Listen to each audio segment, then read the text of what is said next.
नमस्कार, ये आकाशवाणी है। अभी आप रायनोमी से समाचार सुनेंगे।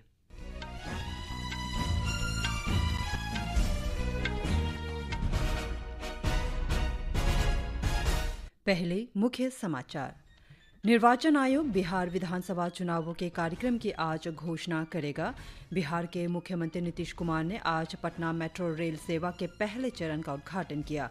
साथ ही मुख्यमंत्री महिला रोजगार योजना के अंतर्गत राज्य की 21 लाख महिलाओं को 10-10 हजार रुपये की आर्थिक सहायता भी हस्तांतरित की गई। ओडिशा के कटक में दुर्गा पूजा जुलूस के दौरान हुई हिंसक झड़प के बाद कर्फ्यू लगाया गया। राजस्थान सरकार ने जयपुर के सवाई मान सिंह अस्पताल में आग लगने की घटना की जांच के लिए 6 सदस्यीय उच्च स्तरीय समिति गठित की। हादसे में 6 लोगों की जान गई है। और विश्व पैरा एथलेटिक्स चैंपियनशिप में भारत ने 6 स्वर्ण, 9 रजत और 7 कांस्य सहित 22 पदकों के साथ अपना अभियान संपन्न किया। अब समाचार विस्तार से। निर्वाचन आयोग बिहार विधानसभा चुनाव कार्यक्रम की आज घोषणा करेगा। मुख्य निर्वाचन आयुक्त ज्ञानेश कुमार, निर्वाचन आयुक्त सुखवीर सिंह संधू और विवेक जोशी नई दिल्ली में चुनाव कार्यक्रम की जानकारी देंगे। वर्तमान विधानसभा का कार्यकाल 22 नवंबर को समाप्त हो रहा है। इससे पहले निर्वाचन आयोग ने बिहार में चुनाव तैयारियों की समीक्षा की। आयोग ने सभी प्रमुख राजनीतिक दलों के प्रतिनिधियों के साथ बैठक कर चुनाव संबंधी व्यवस्थाओं का आकलन किया। वर्ष 2020 के विधानसभा चुनाव में राष्ट्रीय जनतांत्रिक गठबंधन ने 125 सीट जीती थी और महागठबंधन को 110 सीट मिली थी। निर्वाचन आयोग ने संजीव अरोड़ा के इस्तीफे के कारण रिक्त हुई पंजाब की राज्यसभा सीट के उपचुनाव कार्यक्रम की घोषणा कर दी है। नामांकन आज से 13 अक्टूबर दाखिल किए जा सकेंगे। पर्चों की जांच 14 अक्टूबर को और मतदान 24 अक्टूबर को होगा।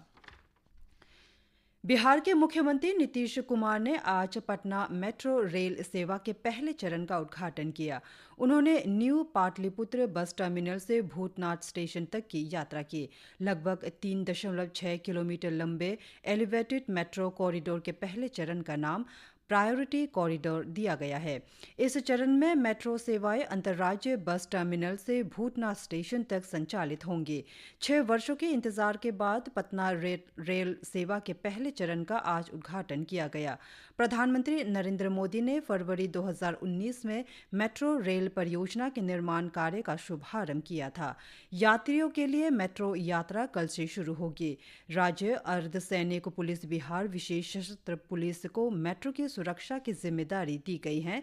3 डिब्बों वाली प्रत्येक मेट्रो में प्रति यात्रा लगभग 900 यात्री बैठ सकते हैं। श्री नीतीश कुमार ने आज प्रत्यक्ष लाभ अंतरण के माध्यम से मुख्यमंत्री महिला रोजगार योजना के अंतर्गत 21 लाख महिलाओं को 10-10 हजार रुपये अंतरित किए। इस दौरान महिला लाभार्थियों के खातों में कुल 2,100 करोड़ रुपए भेजे गए। प्रधानमंत्री नरेंद्र मोदी ने 26 सितंबर को नई दिल्ली में वीडियो कॉन्फ्रेंस के माध्यम से इस योजना का शुभारंभ किया था। केंद्रीय कोयला मंत्री जी किशन रेड्डी ने आज अरुणाचल प्रदेश के मुख्यमंत्री पेमा खांडू के साथ अरुणाचल प्रदेश के चांगलांग में बहुप्रतीक्षित नामचिक नामफुक कोयला खदान का भूमि पूजन कर उद्घाटन किया।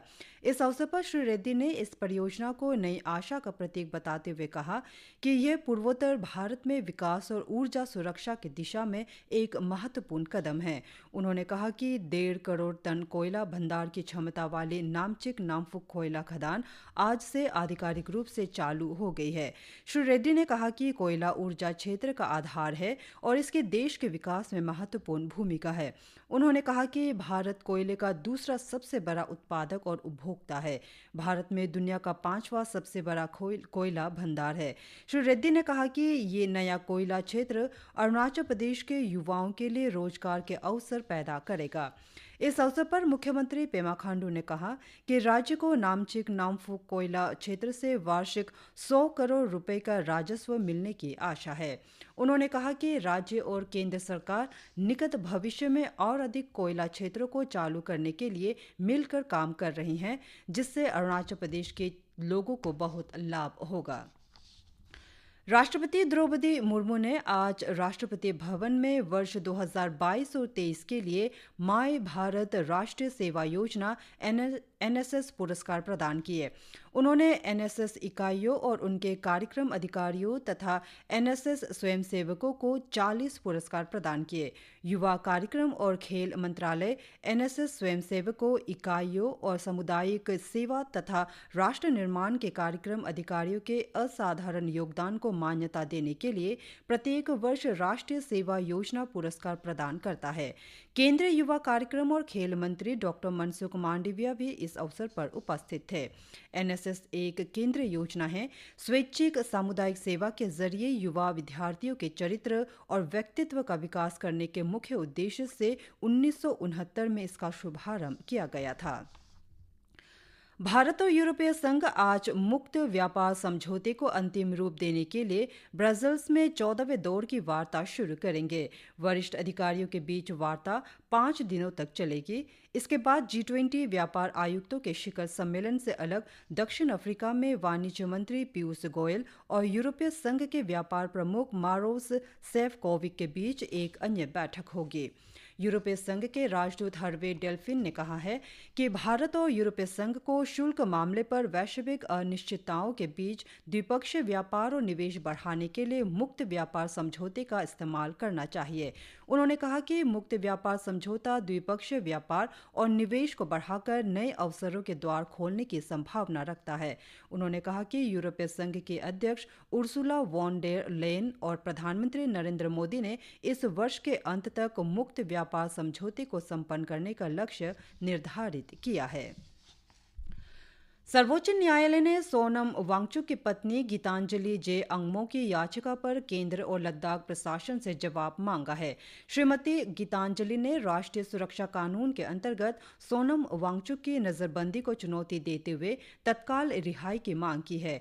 न्यायमूर्ति अरविंद कुमार और NV अंजारिया की पीठ ने वांगचुक की पत्नी को नजरबंदी का आधार बताने के बारे में कोई निर्णय देने से इनकार कर दिया है। मामले की अगली सुनवाई 14 अक्टूबर को होगी।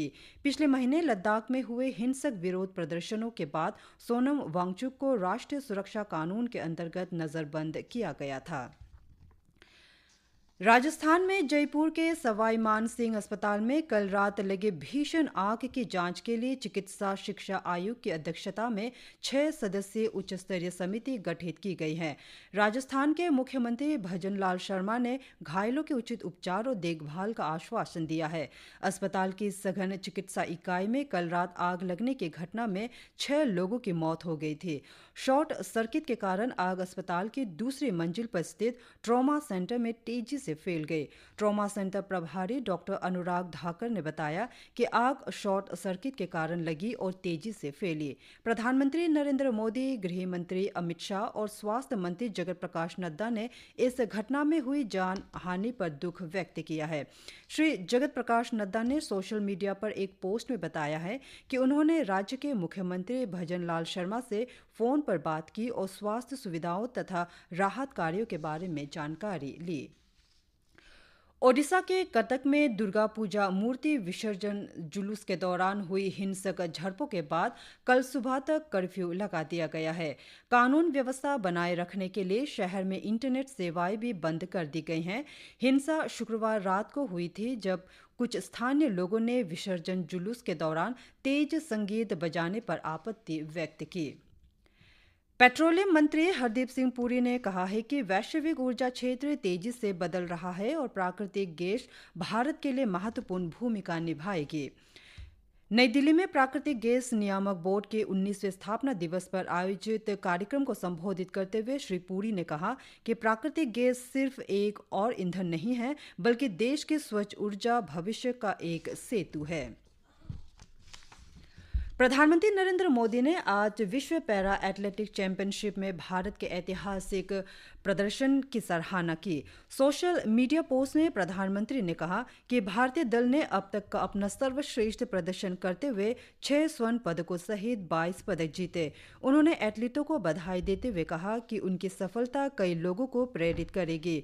उन्होंने दल के प्रत्येक सदस्य पर गर्व व्यक्त किया और उनके भविष्य के प्रयासों के लिए शुभकामनाएं दी। प्रधानमंत्री ने कहा कि दिल्ली में टूर्नामेंट की मेजबानी करना भी भारत के लिए सम्मान की बात है। इसी के साथ ये समाचार बुलेटिन समाप्त हुए। नमस्कार।